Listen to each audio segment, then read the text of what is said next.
The drama began shortly after the Frederick Police Department received a call from Nicole Atkinson, the best friend of Shanann Watts. She had arranged to drive Shanann into town that same day for a pregnancy checkup, but there was no answer when she knocked at the door, nor any response to her text messages or phone calls. After noticing her shoes were still at the front door, she became concerned and called 911. Nicole? Yes. Okay, so what's going on? So my friend, we were out of town for a business trip this weekend. Right. And I dropped her off at 2 o'clock this morning. She's 15 weeks pregnant. She wasn't feeling well, and she had a doctor's appointment this morning at 9, and I told her to let me know if she needed me to take her. She's got 2 little girls. I've called, I've texted. Her car's in the garage. Her shoes she wears every single day are right in the front door.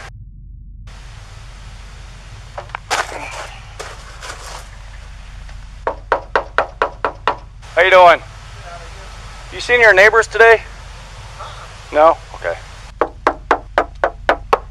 What's Chris's phone number? Chris's phone number is... Hey Chris, Officer Coonrod for the police department. Pretty good. So, do you have any idea where your wife is?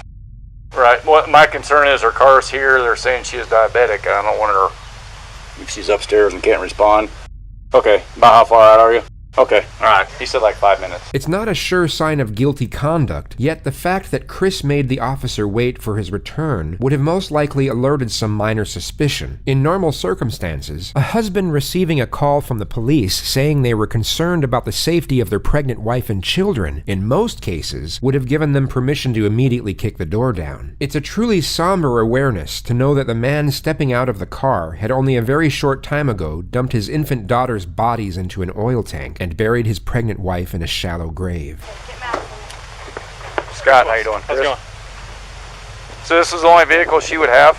Only one that, She would drive? Okay. The familiar routine for anyone checking for someone's presence inside a house, whether it be an emergency or otherwise, is to immediately call out to them for instantaneous reassurance. Chris remains silent, but instead feels the need to examine his wife's car before subtly sneaking through the internal garage door. He then disappears for 1 minute and 7 seconds before letting the neighbors and police officer inside. Only Chris will know what he carried out during that time period, but it's safe to assume that his curious behavior was not going unnoticed, made evident by the unsettled gaze of Nicole as he opens the door.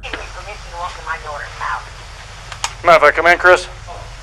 There were multiple key moments captured from inside the house, which may not have been noticed immediately by the officer, but would have no doubt been gathered by forensics upon further investigation. The most overt peculiarity was Chris's interaction with his phone. The guise of his thumb movement would have given the impression he was texting someone, which would have seemed very peculiar, as the normal response would be to frantically call people rather than text given the circumstances. Hindsight gives us a clearer picture of Chris's introversion, which is that he was most likely using his phone to avoid eye contact and progressive dialogue with the officer. What time do you leave the day? what time I leave there? Come No, here. Usually between 5:30 and 6. Alright. And was Shanann here then? Yes. Yeah, she was still in bed.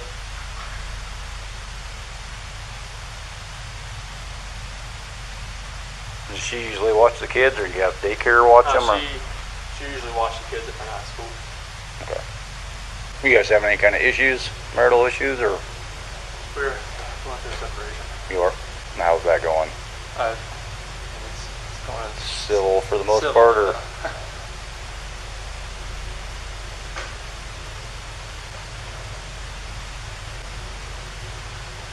Additionally, we are presented with the subtle cues of Chris's forethought cover story, being that his wife simply ran off with the kids after a breakdown in the marriage.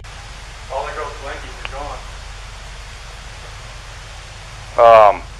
Their blankies they sleep with, they don't leave anywhere without them. Good.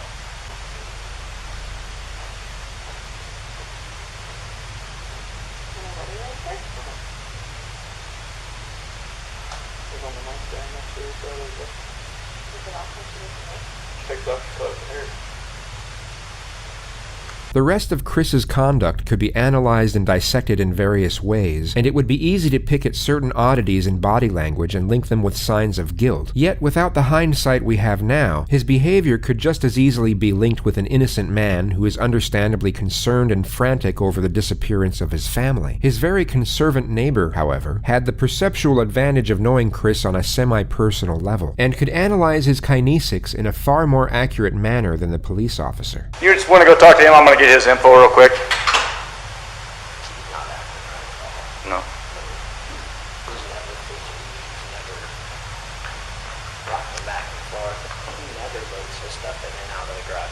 Right. To be completely honest with you, my wife and I were kind of wondering when she was on vacation if something happened, because I've heard them full out screaming at each other at the top of their lungs, and he gets crazy. Does he? And that's pretty recently? Yeah. He doesn't look worried. He looks like he's trying to cover his tracks. He's normally quiet, real subdued.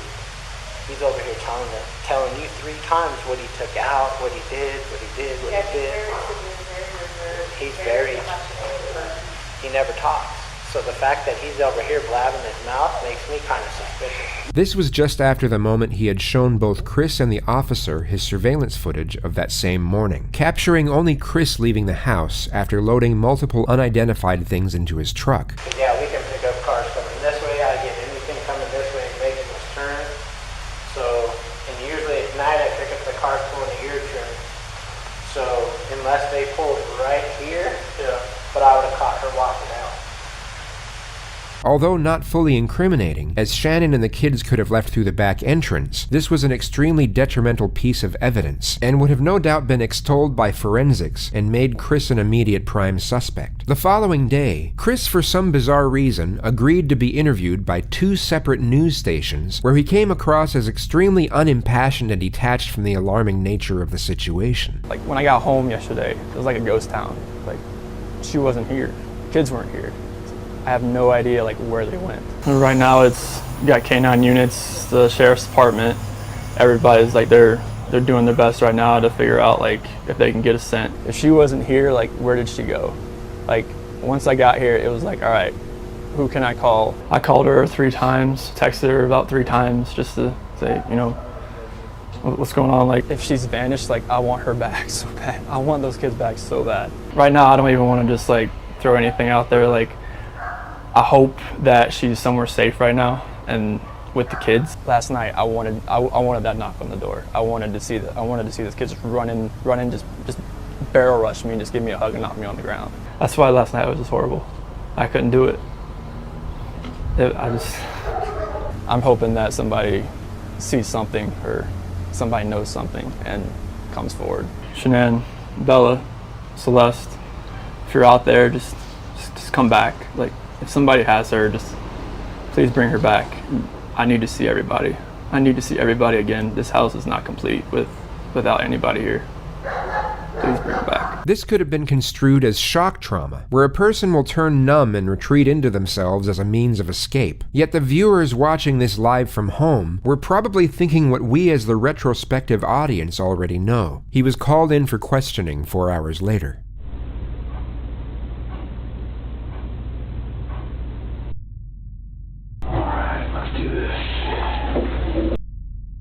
Somebody saw something, somebody knows where these kids are. And I keep saying kids, I'm sorry, the kids in your life. I know you're going through a lot, so we're not going to keep you here all night. Just tell me exactly what you remember and I'll take notes about where we can go. Okay. So this 1:48 a.m. Let me switch chairs. Okay. Because when they come knocking, I gotta use that key. One of the oldest and most commonly used techniques is for the interrogator to sit between the door and the suspect. This is for the purpose of heightening the feelings of isolation and dependence. It's an indirect subliminal message, letting Chris know that the only way out of that room is through the detective. It's an excellent tool for stripping away confidence, thus increasing the telling signs and body language when information is fabricated. 4 a.m. That's when my alarm goes off for work, and I'm supposed to get dressed, brush my teeth, everything I do upstairs. Okay. About 4:15, that's when I get back, slide right into bed next to her, and start having a conversation with her about having the house up for sale, and talking about it, like actually proceeding with the separation. Okay. And obviously it gets pretty emotional, like we're talking about, you know, like we felt the disconnection was there, like falling out of love. And trying to stay together, maybe just for the kids' sake, but we're realizing that doing like our homework, it's not, most of the time that's not going to work. Yeah.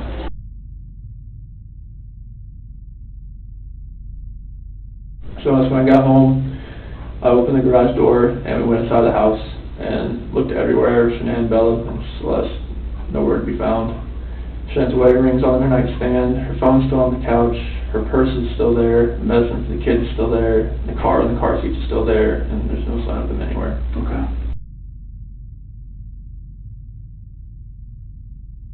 I was just hoping that, I left all the lights on in the house, I was hoping that I'd get a knock on the door, but Yeah, nothing, but nothing happened. What do you think happened? At first, I really thought maybe she was just at somebody's house, just decompressing. Just blowing off steam? Yeah, but after today, like with the onslaught of all the cars, all the police cars, all the news, all the K-9 units, it's making me lean the other direction about someone took her. Okay. But it's just, if someone took her, it would have to have been someone she knew. Because there's no sign of anything like being disturbed, broken. Mm-hmm. But like, that's the way I'm leaning now. At first I thought for real she was just decompressing somewhere. I thought she was safe. Mm-hmm. Even though everything in the house was left there. But now it's just, after the day with the news crews and everything, it feels more the other direction. And it's freaking me out.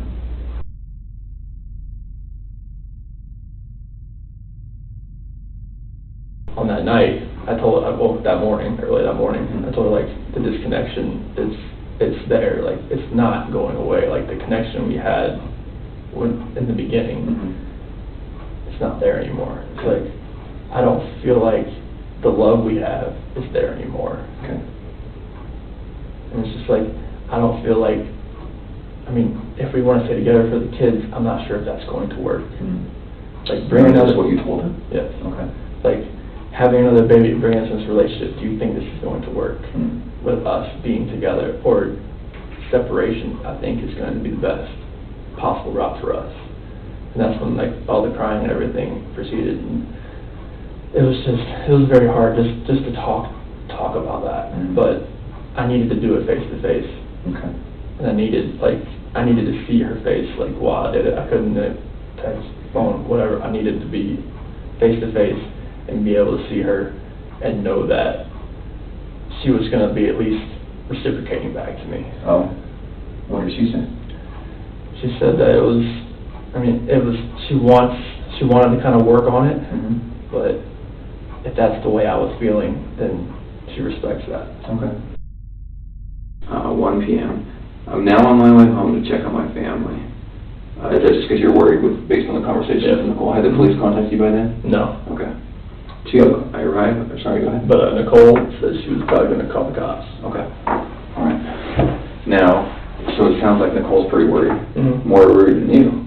Oh, so once she couldn't get anything out of her and nothing was going on in the house, I was like, all right, I gotta go home. The sharp and sudden change of angle from baseline questioning to direct confrontation would normally make an innocent person refute or at least challenge the statement. There would also be a brief pause, as they would need time to process the allegation due to its perplexity. A guilty individual would already be in a defensive state of mind and would normally respond in a hastily modus. Instead of refuting the remark, they would accept it, but try and explain its actuality in a defensive manner. But it sounds like Nicole was more worried.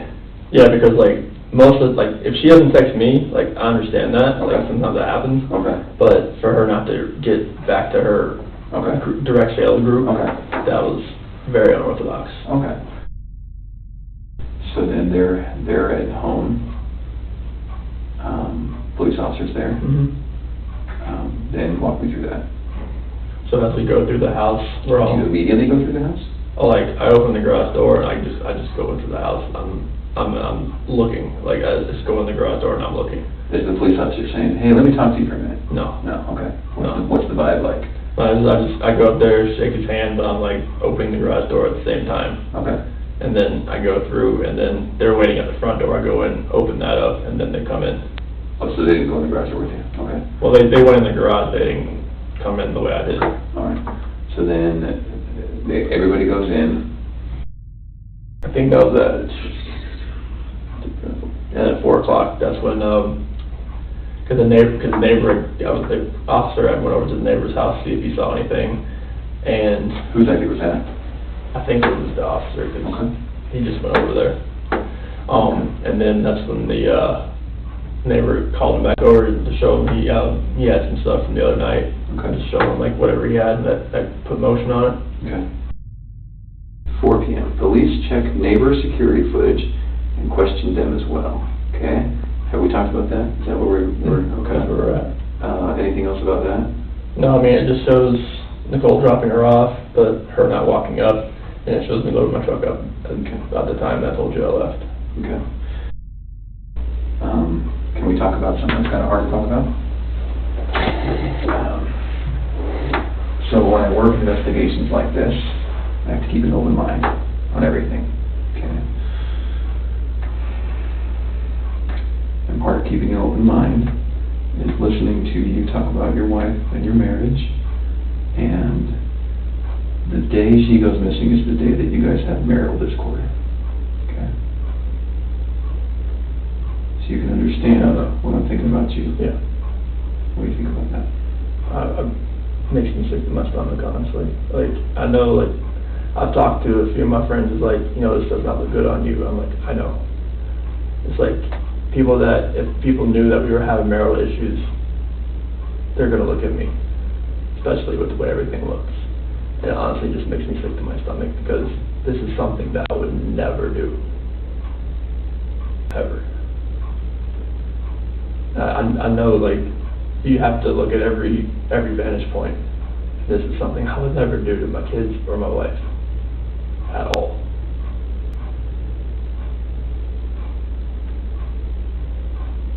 This is what is known as the pause technique. After the suspect answers a question, the interrogator will remain silent while maintaining eye contact. This physical demeanor gives off the subtle cue that he expects more information to be divulged and may already know more than the suspect realizes. I'm not sure, like, what I could do, like, to make people believe that, just because if they knew we were having marital discord, they would automatically look at me. But there's no, I would harm anybody in my family. At all.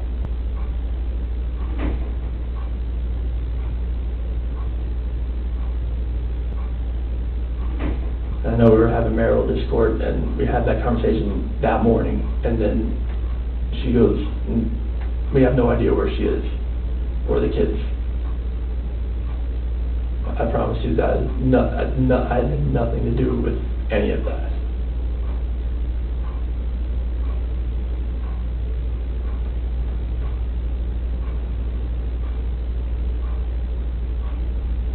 Are you telling me the truth? I'm telling you the absolute truth. Why should I believe you? A truthful individual will normally respond to this question with a question, such as, "Why are you asking me that?" or "What's going on here?" They will often protest the aggressive nature of the inquisition, or give a short and forceful response. Because I'm a very trustworthy person, and the people that do know me, they know how I'm a calm person. I am not an argumentative person. I am a person who is never going to be abusive or physical in any kind of relationship. I would never harm my kids. I would never harm my wife. I mean, you can talk to any of my friends, any of her friends. They know me. They know I'm a low-key guy that's quiet. I'm not about confrontation. I'm not about anything that elevates to that level. I mean, you can, like, if someone like yells at me, screams at me, I just take it, and I just try to get it by the wayside and get it back to where it's just a cool conversation, to where, like, none of that gets to that height, because I am not that person. I've never been that person.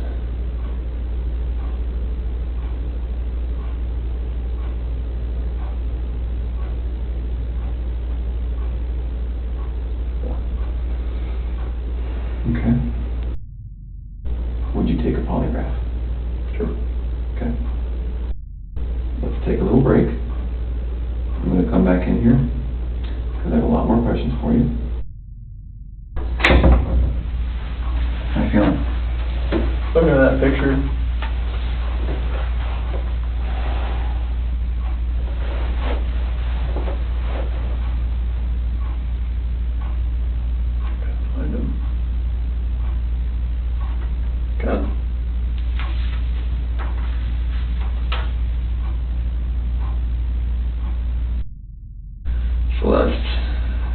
she's rampage. She's always the one that's gung-ho. She's always the one that's just like, she's off. She's either go or sleep. She's always the one growling. She's always been, she's a tiger. Bella, she's the calm, the mothering one. She's the one that's always, you okay? You okay? You fine? Okay. She's just the sweetest little girl. She's the one that favors me more, and Celeste is the one that favors Shanann more.